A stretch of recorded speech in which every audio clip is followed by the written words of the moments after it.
cancer, heart attack, and stroke. Your life can change in a moment, and it will never be the same. This is the story of 3 extraordinary people whose lives changed in a moment.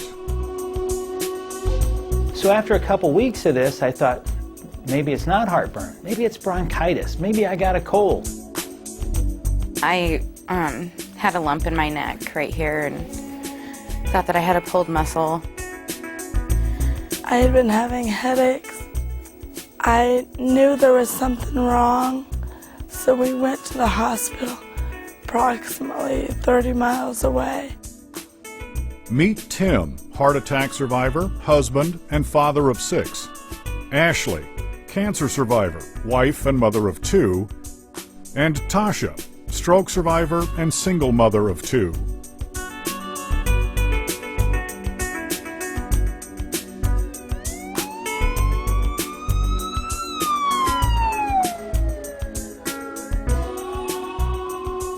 The ambulance came rather quickly, within 4 minutes. And he looked at me and said, "We'll do everything we can." I found out later that that means they don't expect you to survive. I had 100% blockage in 3 arteries, 95% in another artery. And they saw some spots on my lung, and so they thought it was pneumonia for a while. And then they did a biopsy, and then I kind of got worried then. Got a call back about a day later and went in and they told me. I have Hodgkin's lymphoma, and they told me that if I was going to have cancer, that was one of the better ones to have. You know, to me, cancer is still cancer, and it was still very scary. I had trouble breathing on my own. My comprehension was fine, but I couldn't speak or moan or laugh or anything. I couldn't even cry. They started testing me for everything under the sun. They never see stroke patients my age. The good news is, with today's medical advances, people now survive, when just a few years ago, they would have died. What? I've had a heart attack? But I'm in great shape. It can devastate your family. It can blow apart all the hopes and dreams you have. I went through 12 weeks of chemo, and I stayed at home during that time because I was really, really tired and drained and just didn't have the energy to get myself up. And my husband was working a lot to try to get some money saved up for us and get everything paid off. I was working full-time prior to my first stroke. I didn't return to work afterwards. I actually quit. Think about your friends, family members, and co-workers who have been diagnosed with cancer, a heart attack, or stroke. Of those people, how many do you think planned that it would happen to them? We had a golf team where I worked, a golf league, and on the team that I was on, we had one fellow who had cancer, who's my age.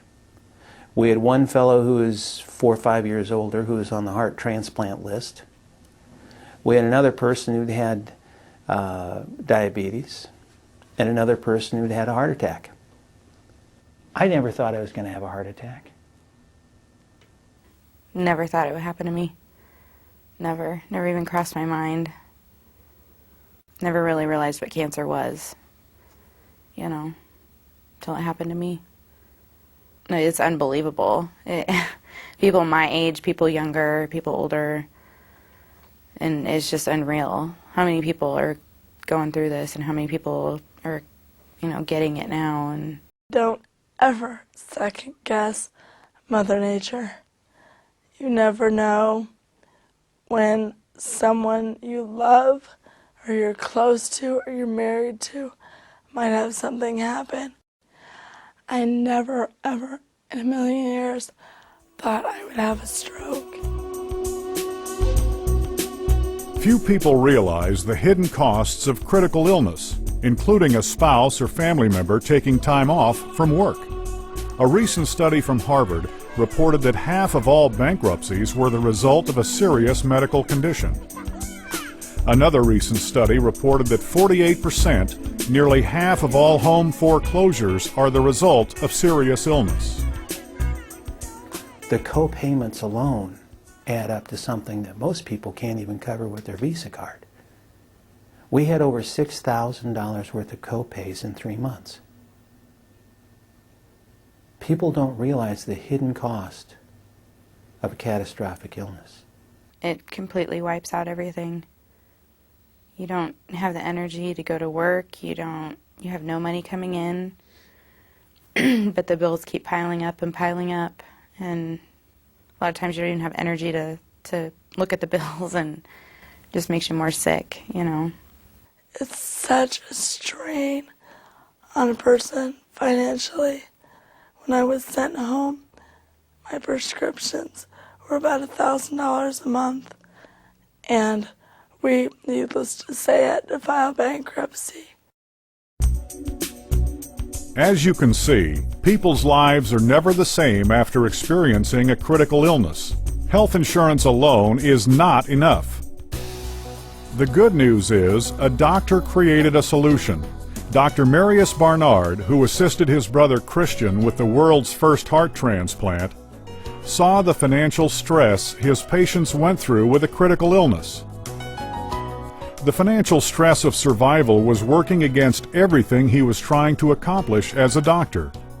As a result, he conceived the idea of critical illness insurance.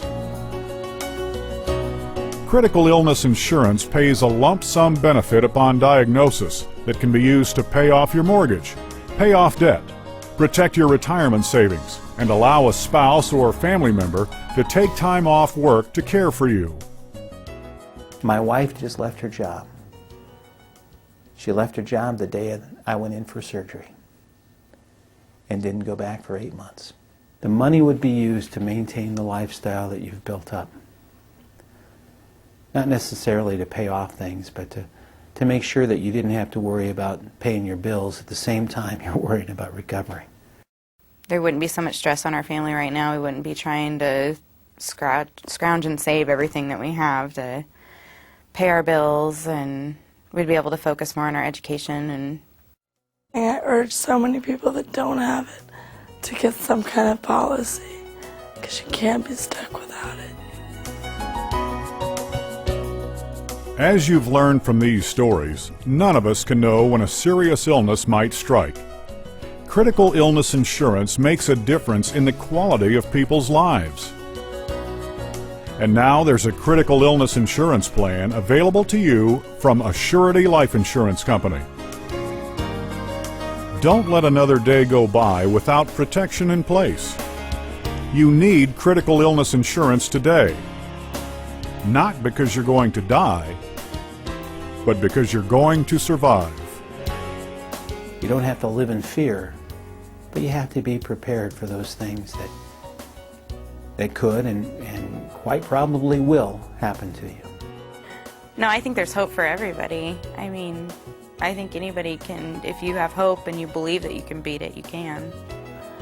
So I've come this far basically on my own, but I'm happy.